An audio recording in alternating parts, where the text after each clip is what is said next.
Afghan Army faces a key test, an anti-Taliban offensive. Afghan forces are performing well in retaking a Taliban stronghold, of course with help from American and British forces. But Afghan defense officials are concerned about insufficient weaponry and training. An offensive against the Taliban in Afghanistan this week is the first test for the new Afghan Army, which Western leaders expect to shoulder more responsibility even as Al-Qaeda regroups. So far, theoretically, the Afghan Army is performing well, and today, with help, it captured a major Taliban stronghold, according to the Associated Press.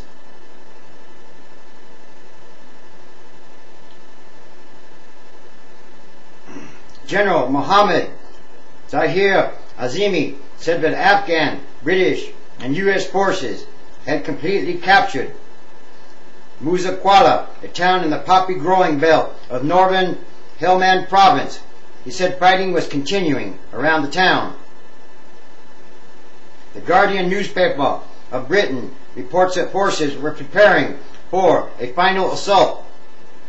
Up to 6,000 British, American, and Afghan forces fighting Taliban militants holding the strategically important Afghan town of Muzakwala were yesterday preparing for a final assault in the days to come.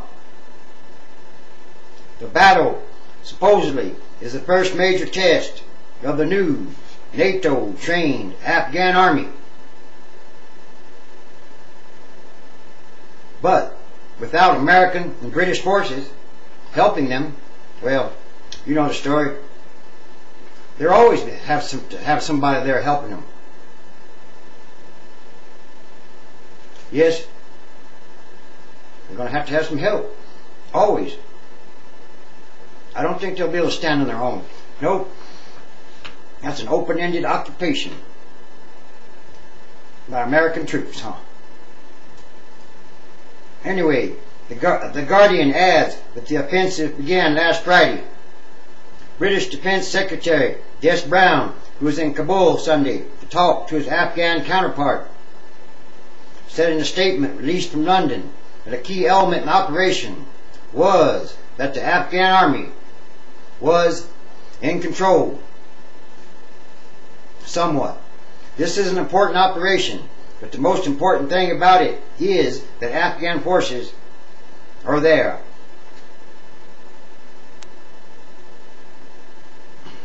A graph from the Washington Post offers a partial listing of weapons to be sent to Afghanistan, including 10 helicopters and 400 armored Humvees, as well as a projected rise in the number of trained Afghan forces by 2008. But the operation throws a spotlight on an Afghan army that, although coming into its own, badly needs much more assistance, the Post reports.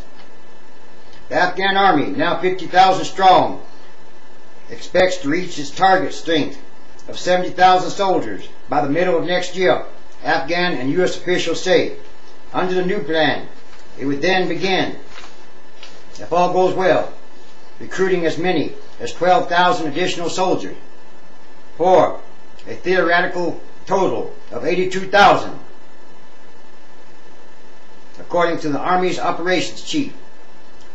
While U.S. officials cite the achievements of the Afghan military, the force has historically suffered from high attrition rates. It has also lacked sufficient military aid and trainers and has been hobbled by old weaponry, Afghan defense officials say. Without United States money and weapons and support and backup and training and logistics support, there will be no Afghan Army. That's an open-ended occupation for American troops, isn't it? The outcome of the Muzakwala battle is of a high symbolic and strategic value for the Afghan Army, reports Reuters. Muzakwala is symbolic for both sides in the conflict in Afghanistan, as the only sizable town controlled by the Taliban. After coming under sustained Taliban attacks, British troops pulled out of Qaeda in October last year in a truce criticized by U.S. commandos that handed control of the town to tribal elders. The Taliban then seized the town in February. The offensive comes as American officials worry that Al-Qaeda is pushing to regroup in Afghanistan, the New York Times reports. American military and intelligence officials are detecting early signs that Al-Qaeda may be increasing its activities in Afghanistan, perhaps even seeking to return to its former base of operations, a senior Defense Department official said. The senior Defense Department official said, "We are seeing early indicators that there may be some stepped-up activity by Al-Qaeda. No details were offered." How many years shall U.S. troops be in Afghanistan? Open-ended? The official cautioned it's pretty hard to pull trends out of a few indications, but added that even tentative evidence of increased Al-Qaeda activity in Afghanistan is something we are very concerned with. How many years will it take? American military and intelligence officials are detecting early signs and even more signs of Al-Qaeda growing in strength. Washington plans to pump even more money and equipment into the Afghan Army, according to the Washington Post.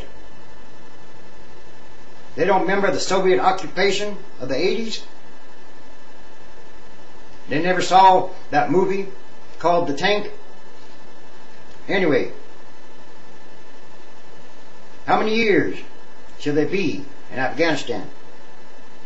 How much money shall it take? Open-ended?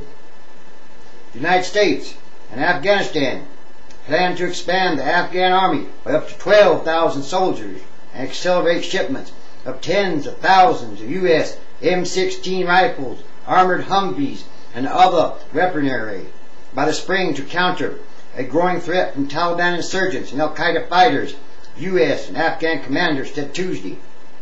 What happens if U.S. troops ever have to withdraw? What happens to all the weapons, and all the vehicles, and all the weaponry? Does it fall into the wrong hands? Or, who knows? Something like that.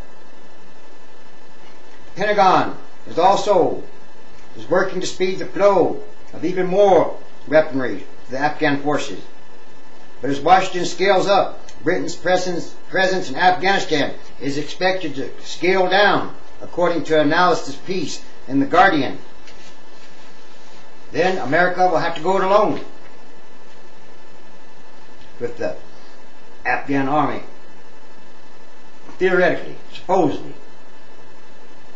As British troops are engaged in a battle for the Taliban stronghold in Qaeda, Gordon Brown is expected to tell MPs that it's time the Afghans did more to bring security to their country. Defense and diplomatic sources say the message for Iraq and Afghanistan will be that British forces can only do so much. It is now up to local security forces, civilian institutions, and politicians to take the lead. Military effort alone does not provide solutions, said one official. That's what Britain says. What does the United States say? Business as usual? Year upon year? How much money? That's a good question. So it take. And this is another sign of the last days, and there are many, multitudes of them.